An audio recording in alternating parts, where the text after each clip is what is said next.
नमस्कार दोस्तों, स्वागत है आपका टेक्नो डिफेंस अपडेट पे। तो दोस्तों, हमारे नए एयर चीफ मार्शल ने एक इंटरव्यू के दौरान जो MMRC डील है, तेजस MK2 है और इंडियन एयरफोर्स की जो स्क्वाड्रन स्ट्रेंथ है उसको लेकर यहाँ पर कुछ बड़ी बातें कही है जो कि इंडियन एयरफोर्स के फ्यूचर को बताती है।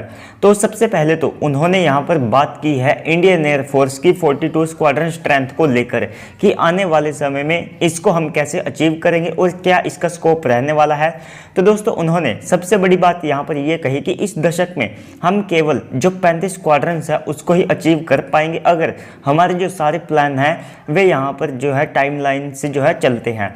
तो दोस्तों, ये जो चीज़ है ये पहले से ही यहाँ पर जो है सेम थी कि इंडियन एयरफोर्स इस दशक में यानी कि 2030 तक 42 स्क्वाड्रंस को जो है अपने बेड़े में शामिल नहीं कर सकती है।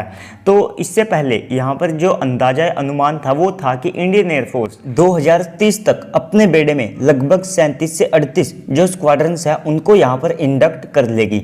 लेकिन दोस्तों, अब ये जो नंबर है ये केवल 35 स्क्वाड्रन तक ही सीमित हो चुका है। और इस सब के बाद उन्होंने यहाँ पर यह भी कहा कि 2030 के बाद यहाँ पर जो हमारे पास जैगुआर MiG-29 और साथ में जो मिराज 2000 फाइटर जेट है उनको भी यहाँ रिटायर करना शुरू कर दिया जाएगा। और जो MiG-21 है उनको तो हो सकता है कि 2025 से पहले भी रिटायर करना शुरू कर दिया जाए, क्योंकि आप सबको पता है कि MiG-21 का अब जो रिकॉर्ड है वो लगातार यहाँ पर खराब होता जा रहा है। तो ऐसे में वे जो फाइटर जेट है अब उनके अंदर बिल्कुल भी जो पोटेंशियल है वो नहीं है कि उनको और ज़्यादा लंबे समय तक यहाँ पर यूज़ किया जाए। तो उनको भी इंडियन एयरफोर्स अब जल्द से जल्द जो है अपने बेड़े से जो है रिटायर करना चाहती है और उनकी जगह यहाँ पर जो हमारे तेजस MK1A है उनको यहाँ पर शामिल कर लिया जाएगा। तो दोस्तों, इस सब के बाद उन्होंने यहाँ पर एक बड़ी बात कही 114 फाइटर जेट की MMRC डील को लेकर। तो आप सबको पता है कि ये 18 बिलियन US की एक मेगा डील होने वाली है।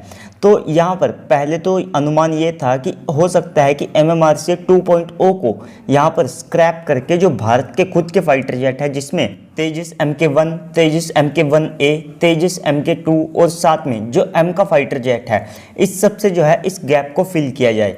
लेकिन दोस्तों, अब उन्होंने दोबारा से जो MMRC डील है उसके तहत यहाँ पर 114 यानी कि 6 स्क्वाड्रन को हासिल करने की बात कही है।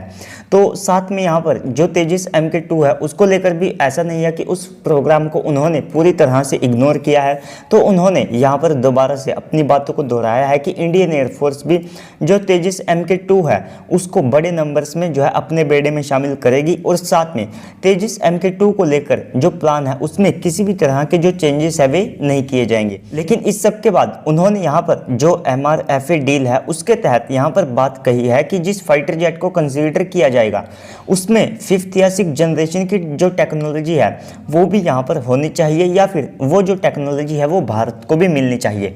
तो दोस्तों, यहाँ पर मेनली उन्होंने रडार, एवियोनिक्स और साथ में वेपन्स को लेकर ये बातें कही है, क्योंकि आप सबको पता है कि MMRC डील में जितने भी फाइटर जेट है उनके जो रडार, एवियोनिक्स और साथ में वेपन्स है उनको तो यहाँ पर अपग्रेड किया जा सकता है। लेकिन जो एयरफ्रेम है, कोई भी फाइटर जेट हो उसकी जो है लिमिटेशंस रहती है यहाँ पर उसके एयरफ्रेम को लेकर के।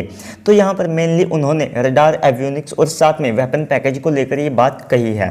तो दोस्तों, इस सब के बाद आपका इसके ऊपर क्या मानना है कमेंट सेक्शन में लिखना बिल्कुल भी मत भूलिएगा और साथ में वीडियो को लाइक और चैनल को भी सब्सक्राइब कर दीजिएगा।